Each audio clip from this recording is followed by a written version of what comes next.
is all for a good cause. All the veterans out there, we appreciate y'all serving. We're up here, our veterans as well. Pops to my left is Army, Jerry, Army, I'm Navy. We want to thank everybody again for allowing us to be here today. Beautiful day for golf, and everybody go out there, hit them straight, put them there, and we want to thank y'all again. Thank you, Macio. We appreciate you.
I want you to welcome Joanne Waters. She is a dear friend of our foundation and a military spouse. Oh, can you see by the dawn's early light what so proudly we hailed at the twilight's last gleam, whose broad stripes and bright stars through the perilous fight o'er the ramparts we watched were so gallantly streaming, and the rockets' red glare, the bombs bursting in air, gave proof through the night that our flag was still there. Oh, say does that star-spangled banner yet wave o'er the land of the free and the home of the brave?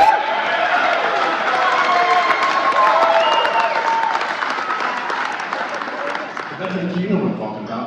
We sit at home and we sit in our head, and then that gets worse, and it just goes downhill from there. And Z is the one that has brought the light to us to be able to get out of our heads, meet other veterans, and and for support. I mean, for instance, I'll give you a quick version. We were at a tournament, and I was going down south really bad. I was about ready to go into a severe panic attack. My buddy Brian recognized that. Okay, walked all the way over to me, put his hand on my shoulder, and brought me back down. That's what us veterans do for each other. And Z has gotten us all together and makes us a better group for what we for golf. And yeah, it keeps us alive. I'm not sure if everybody's aware of the Red 22, but that is the military of 22 veterans kill themselves every week.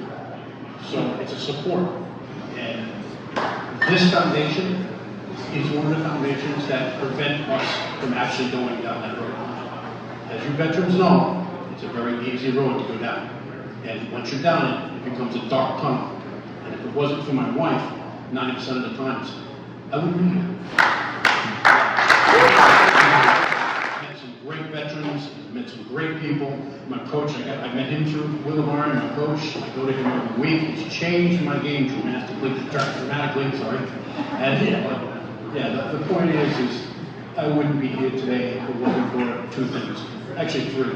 My good friends, my wife, and the foundation, Willowbar. It is really helping us.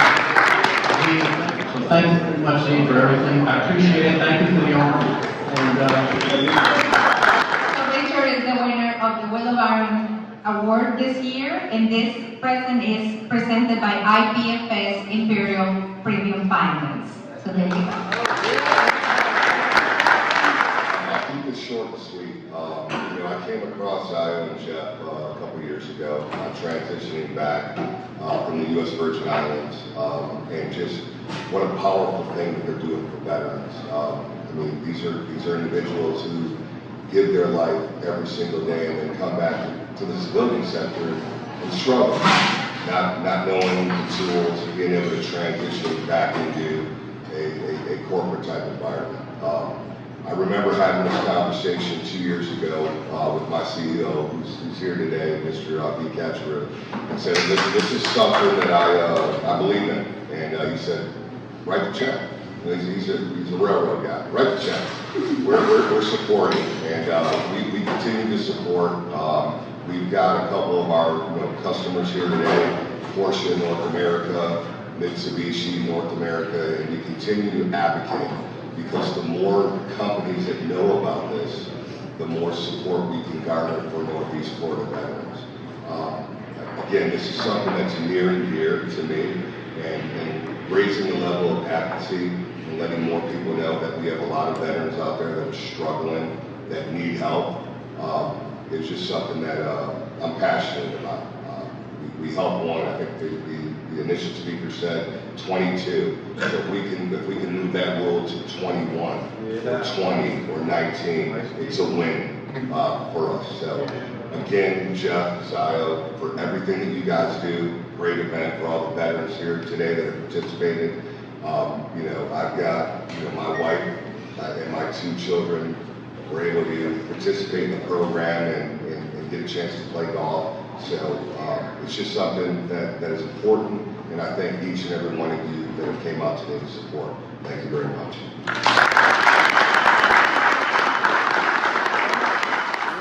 Most of the organizations that benefit our nation's warriors focus their attention on the service members, and they're absolutely right to do so. Nevertheless, tonight I would like to share their spotlight with their spouses. Our highlight of the night, the Senior Vice President of Monarch National Insurance Company, who has 30 years of property and casualty experience in Florida. She's passionate about employee development, mentoring, and creating growth opportunities. But before she was the insurance industry leader and successful businesswoman, she was the wife and mother of wounded warriors. Her husband served with the Department of Defense in Kabul, Afghanistan for 2 years, and her oldest son served in the U.S. Army for 8 years. I give you Carrie Rowland. I do this for a living. I speak. I do it at least once a month. I have no anxiety about it. I tend to be pretty good at it, or I think I am anyway. This one was hard. I wrote a speech. I never write a speech. I can usually speak from my heart. But this one mattered. This one mattered a lot. As Zamora said, before I was an executive, I was the daughter of an airborne ranger. I was the wife of a 30-year law enforcement officer. If you've met me, or if you've listened for the last 30 seconds, there's no mercy in our home. Never has been. You're gonna be dumb, better be tough. That's the rule we live by. So I wrote this speech, and I'm gonna try really hard to get through it. On August 29th, 2004, my husband was injured in Kabul, Afghanistan, while working as a close protection agent in support of Operation Enduring Freedom.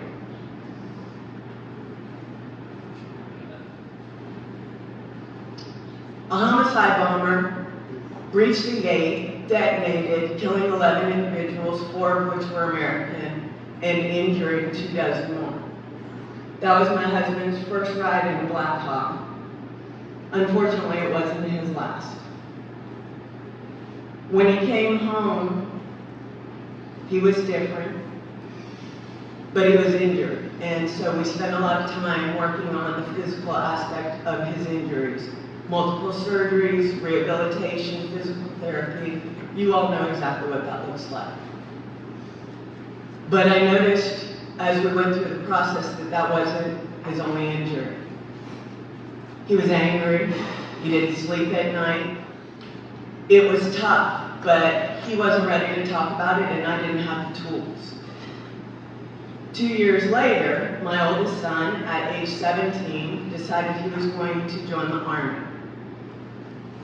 In those days, they had a program, I don't even know if it still exists, but you enlist when you're a junior in high school, you do boot camp between junior and senior year, serve as a reservist during your senior year, and activate when you graduate.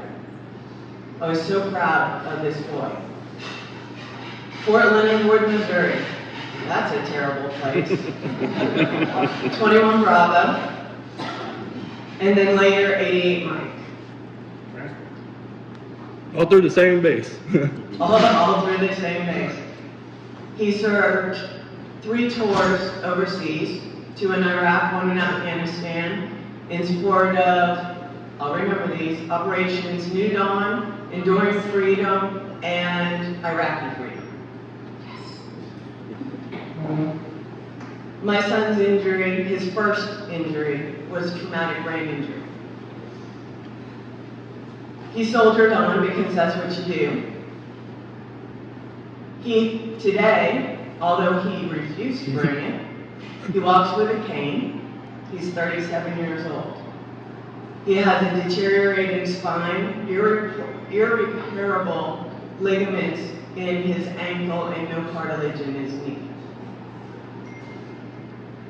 The TBI went undiagnosed for about 5 years.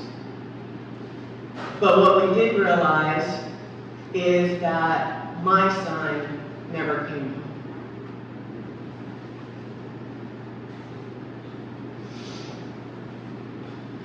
My son came home broken. I believe that God puts things in your path to prepare you for things that have not happened yet. And I believe that God gave me the experience with my husband because he knew that that foundation was solid and gave me the opportunity to develop the tools to know how to help my son. Any wife in this room knows what that path looks like. Any mother who is in this room, I pray to God you never have to know what that path looks like. But I can tell you today, again, no mercy, so the joke in our house is, tell Eric he'll forget tomorrow anyways. One of his symptoms from his TBI is short-term memory loss. So he has the pleasure of remembering his history and how he was injured and how he got there and the shadows that chased him every single day. But he doesn't remember yesterday. He doesn't remember his son's first steps. When I tell you that what is happening here is important, important is such a small word for what you've done. I am so proud to be a sponsor for this event. One of my good friends said, you gotta meet Zamara. And I was like, I really don't want to. I'm a real people person, as you can tell. And he's like, I think you have a lot in common. And we sat for maybe 30 minutes out of lunch, and I was sold. I appreciate this organization. I appreciate all of the private organizations that are here to help our veterans, because nobody else is. So thank you for your service, and to wives, mothers, sisters, Thank you. I know what it's like to serve from the couch.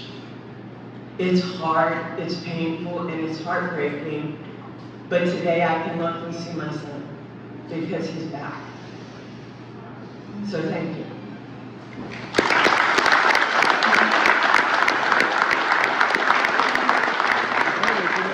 All right. The world talks loudly about empowering women.